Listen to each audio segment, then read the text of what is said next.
right, hello there, thrill seekers.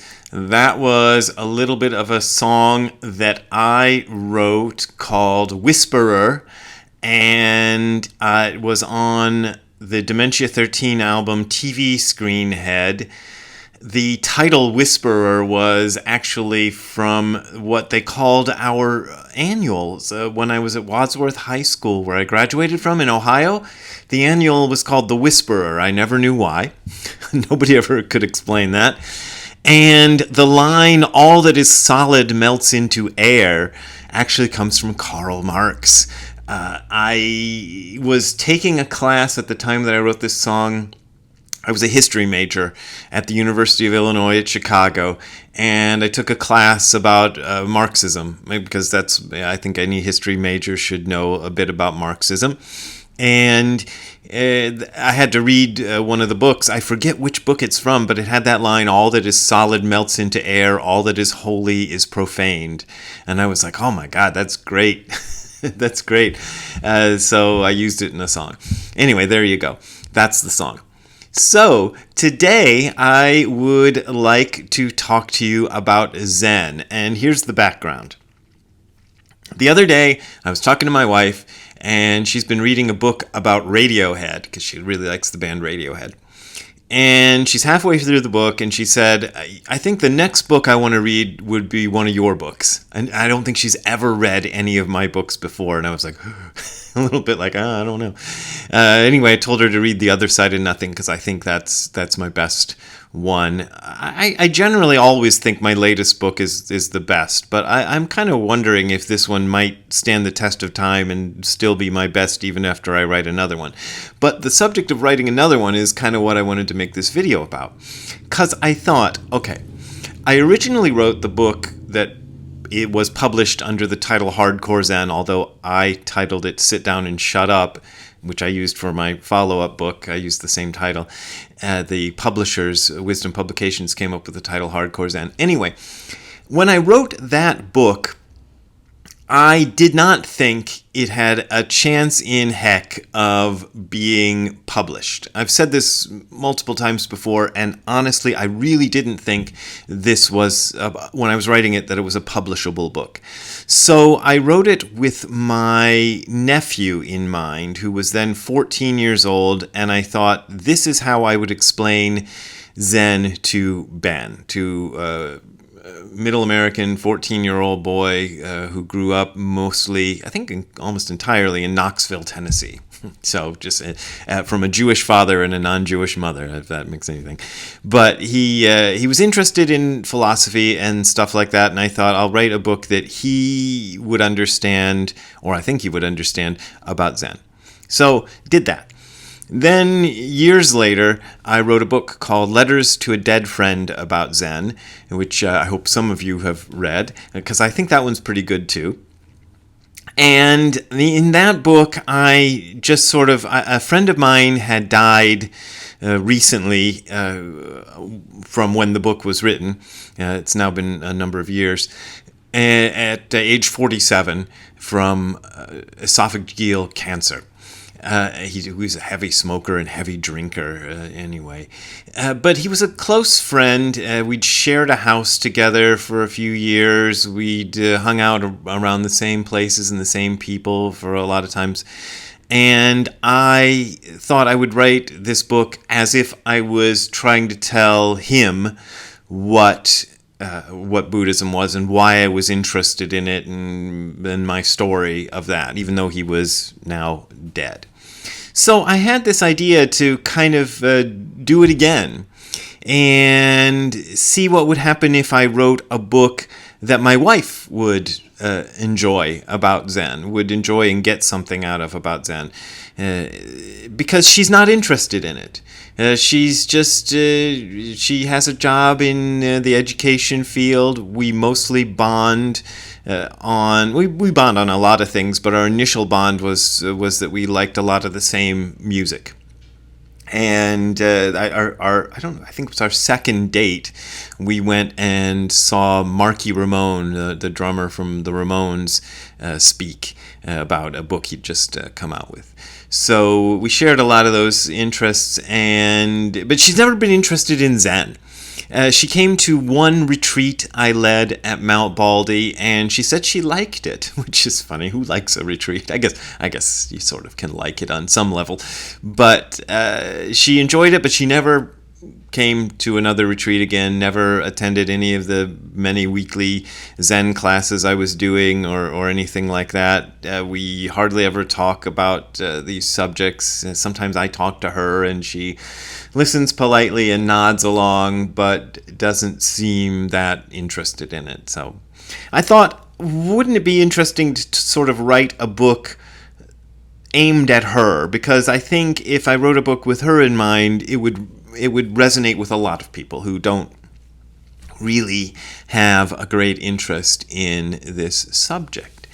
So that got me thinking about what is my relationship to Zen, and that's what I wanted to make a video about. And I'm just kind of going to talk through it, because I find that sometimes making these videos helps me get to what I actually want to say. You know, sometimes I'm just thinking of it and it doesn't coalesce into anything, but if I actually speak it out loud to you folks, who I know there's at least 1,000 people who will watch this video, so I'm going to tell you, strangers mostly, about what my relationship to Zen is. Because I don't know what my relationship to Zen is, actually. So that's the TLDR version, as the kids say. My relationship to Zen began when I met Tim McCarthy, who was a Zen teacher who was at Kent State University at the time that I was there. I was probably in maybe my first year. I think I was at least in the second semester of my first year, perhaps even in my second year at Kent State. I don't remember.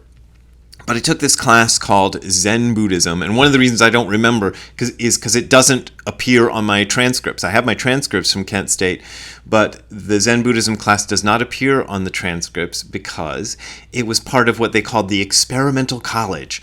So in the early 80s, this would be like 1983 probably, I think, Kent State University, which is a pretty significant university in America, thought that the subject of Zen Buddhism was too kooky and out there to give a person academic credit for studying, which tells you a lot, I think, about the state of Zen Buddhism. It's changed entirely since then, I'm sure.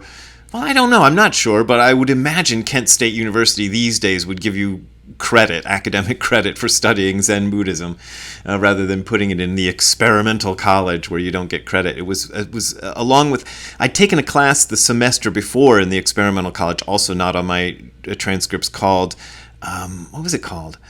Something about paranormal, explorations into the paranormal. It was about, UFOs and ghosts and Bigfoot and things like that. So so Kent State University in 1983 classed Zen Buddhism in the same class as ghosts and Bigfoot.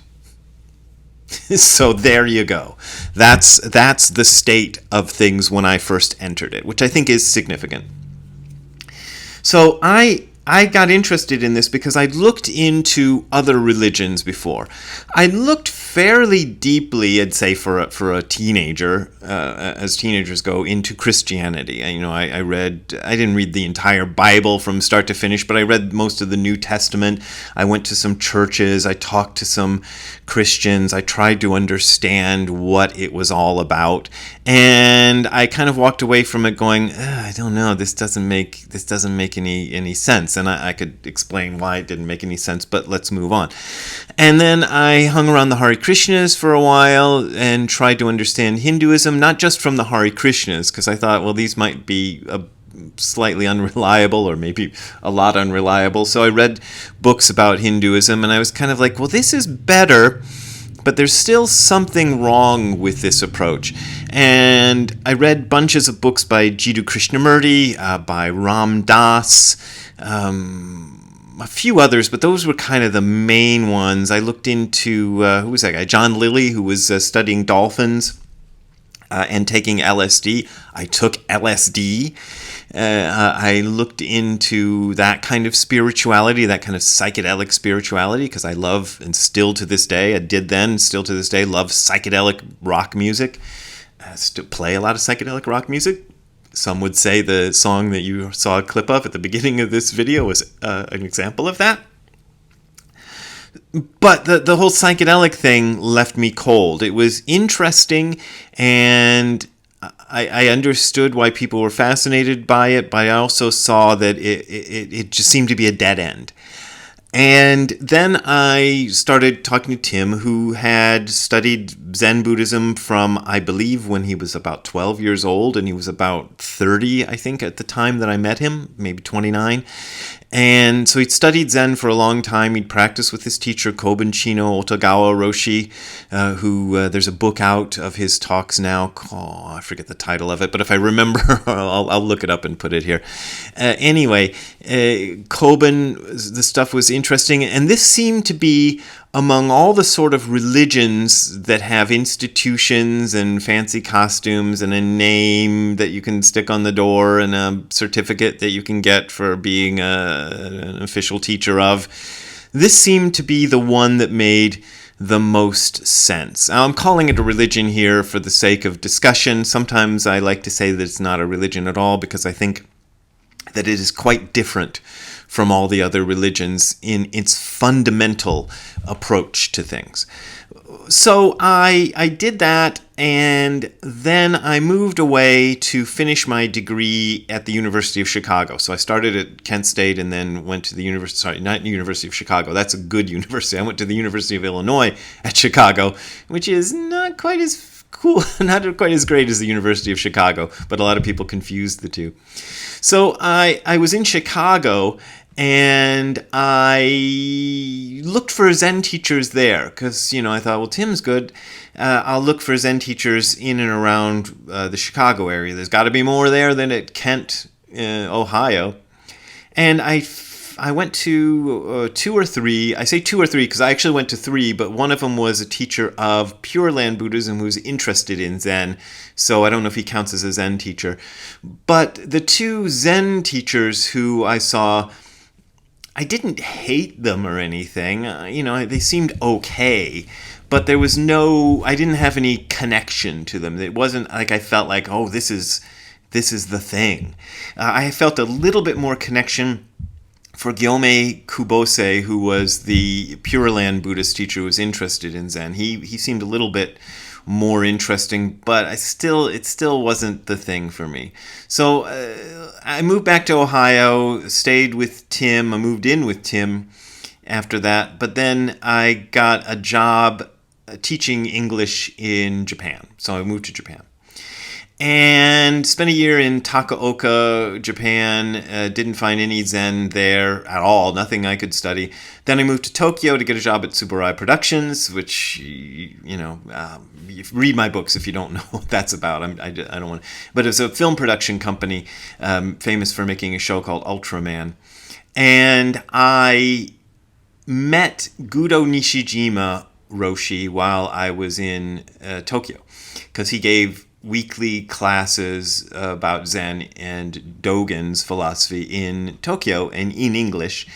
And my initial impression of Nishijima Roshi was different from my impression of Tim or from those teachers in Chicago, in the sense that Tim I liked immediately, and I really wanted to continue, I immediately thought, this is somebody I want to continue studying with. That isn't how I felt about Nishijima Roshi, but I also didn't feel that sort of, the teachers I'd met in Chicago, I felt this sort of meh about, like, as the kids say. I just didn't really feel anything. It wasn't great, it wasn't bad, it was just there. With Nishijima Roshi, it was not like that. It was, I hated him. But that kind of strong response to him made me think, maybe there's a reason to continue.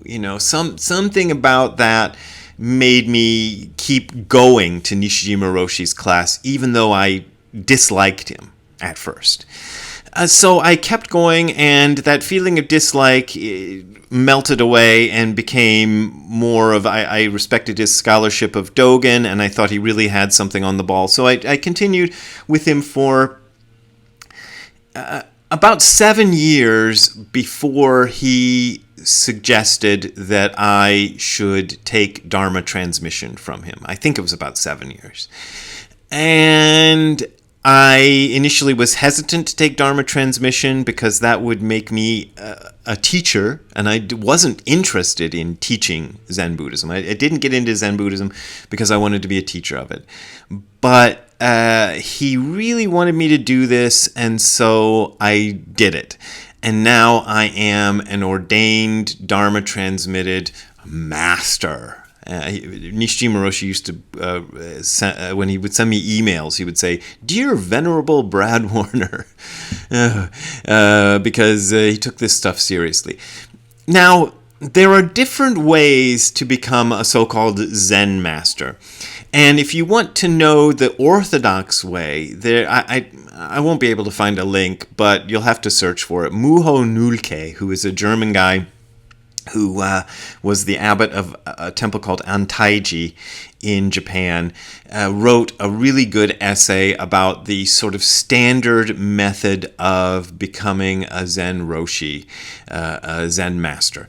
And it's really good, but there's also this other way of doing it, which is that anybody who becomes a Dharma transmitted teacher is, according to tradition, able to give Dharma transmission to somebody else without recourse to any sort of institution. So what Muho wrote about was the way that you do it through the Soto Shu, which is the sort of Vatican-like institution in Japan that sort of administers one of the branches of Zen Buddhism, the biggest one. The Soto is the largest sort of Zen, and then Rinzai is smaller. So they do the Soto version, and they are, as I say, kind of Vatican-like, and they have rules and all sorts of stuff. Now, my transmission with Nishijima Roshi, I never took the steps to make it certified, I guess might be the word, through Soto Shu.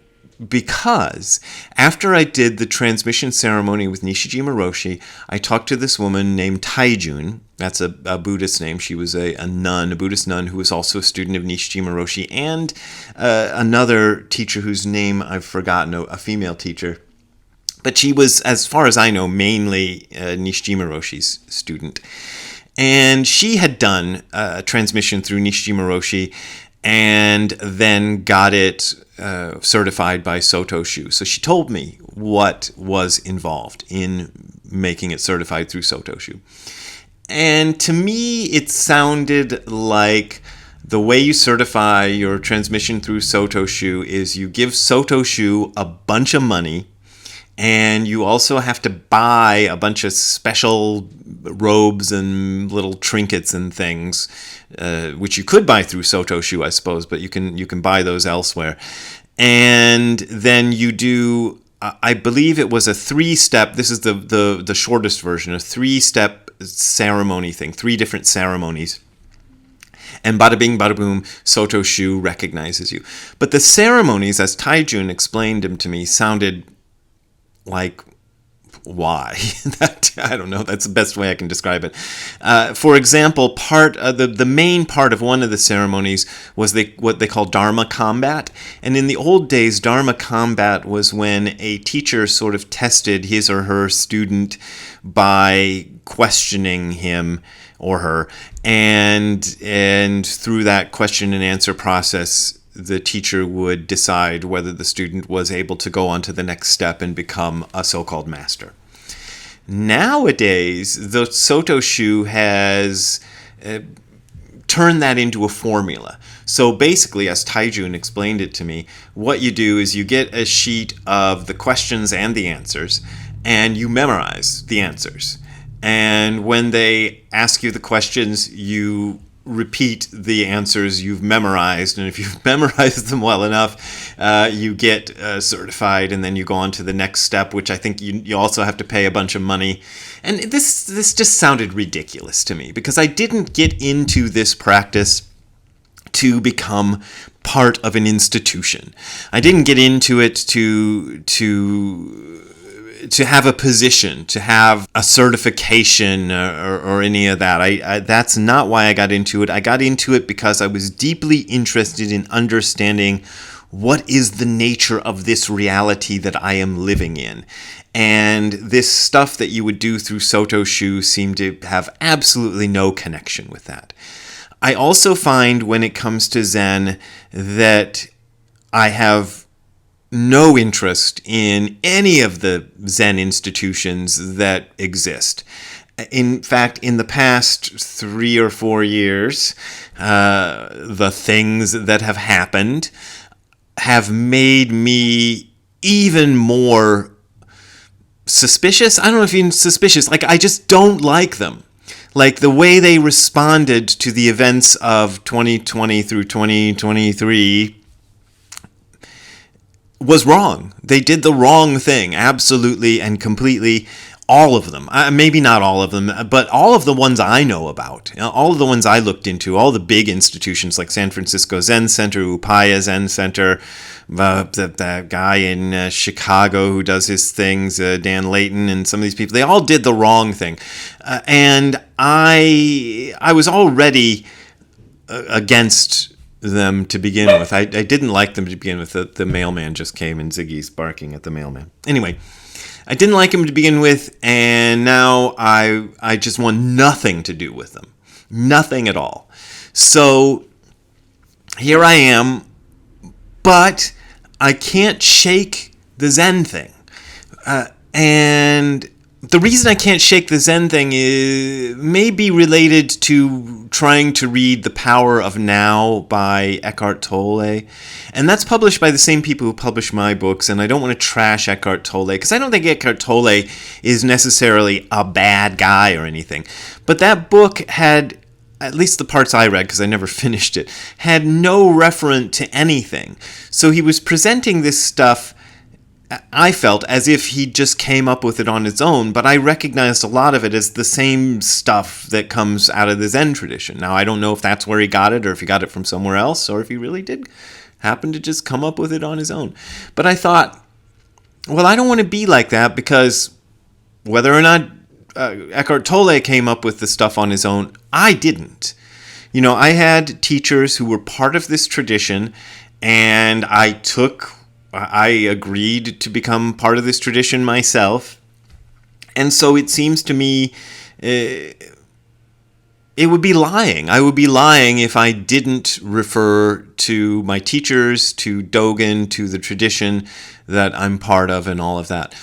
On the other hand, the teachers I had, both Tim and Nishijima Roshi, sort of operated outside of that tradition. Nishijima Roshi did have his Dharma transmission certified through Soto Shu, and it's completely legit and airtight. But he never required any of his Dharma transmitted students to do that. Tim, I don't know. I really don't know what Tim's status is. I know that he's a good teacher. I don't know what transpired exactly as far as paperwork and whatever you call it between him and his teacher Kobun Chino. So, but I know that he operated outside of that realm too. He didn't present himself as belonging to any sort of institution, or, you know, he referred to he referred to Kobun as his teacher, but he didn't refer. He wasn't really coming across like he's representing this institution, this Soto Shu institution. And Nishijima Roshi, what he said about Soto Shu as an institution was that they were a guild of funeral directors. That's all he felt that they were worth. So he didn't have much patience with them, even though he was technically part of it. And I'm just completely outside of it. I'm not part of it. I tried to run a Zen center. That's probably a whole separate video. And I found the experience disheartening and depressing. and I never want to do it again. I never want to run my own Zen center again. I may go back. I go every year to Europe and teach a bunch of things. I go out when people invite me. We just went to Bozeman, Montana, and did about a weekish of stuff there, so I'll do that. And thank you, Bozeman, Montana. That was really fun. I keep meaning to say that if I haven't. But, that's it. I don't have a regular sitting group that I sit with right now. I'm kind of gun shy after the experience of trying to run this place in Los Angeles that became a total poop show. So I don't want to jump in there. But I figure one of these days I'll do it. But if and when I do it, I don't want it to be part of any sort of institution or any of that, and I don't want to be part of any organization, but I can't shake the Zen thing. So there you go.